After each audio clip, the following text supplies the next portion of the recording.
আসসালামু আলাইকুম। আজকে আমরা বডি ট্যাগ সম্পর্কে জানার চেষ্টা করব। বডি ট্যাগের আসলে কাজটা কি? একটা ব্রাউজারে যতটুকু ভিজিবল হয়, মানে একটা ওয়েব পেজে যতটুকু ভিজিবল হয়,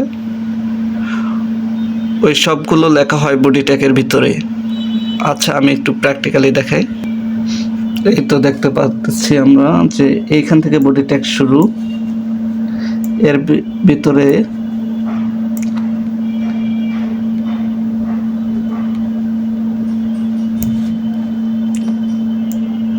এই যে এখানে বডি ট্যাগ শেষ। এর ভিতরে যত কন্টেন্ট আছে, কোড না, যত কন্টেন্ট আছে সেগুলো দেখা যাবে।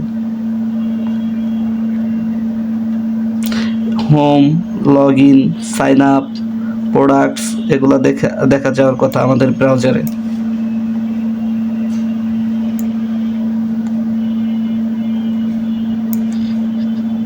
তারপর এই ফর্মটা দেখা যাওয়ার কথা, আর এই যে গো টু গুগল, দেখি এগুলা দেখা যায় কিনা। আমি একটু রান করে দেখাচ্ছি।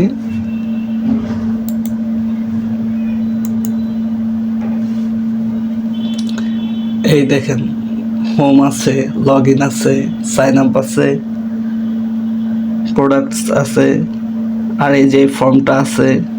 তারপরে যে গো টু গুগল, আর এই যে ফুটারের যে অংশটুকু ছিল এটাও আছে। তো বডির অংশ, বডিতে যে বডি ট্যাগের ভিতরে যা লেখা হয় তার ব্রাউজারে এই স্ক্রিনে, এই যে এখান থেকে এই পর্যন্ত পুরো স্ক্রিনে দেখায়।